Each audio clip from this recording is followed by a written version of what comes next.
ربي سخر لي جنود الأرض وملائكة السماء وكل من وليته أمري، وارزقني حظ الدنيا ونعيم الآخرة، وقل لما أريد كن فيكون.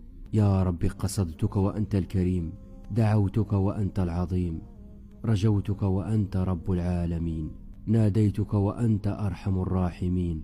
اللهم إني أسألك العفو والعافية في الدنيا والآخرة. اللهم إني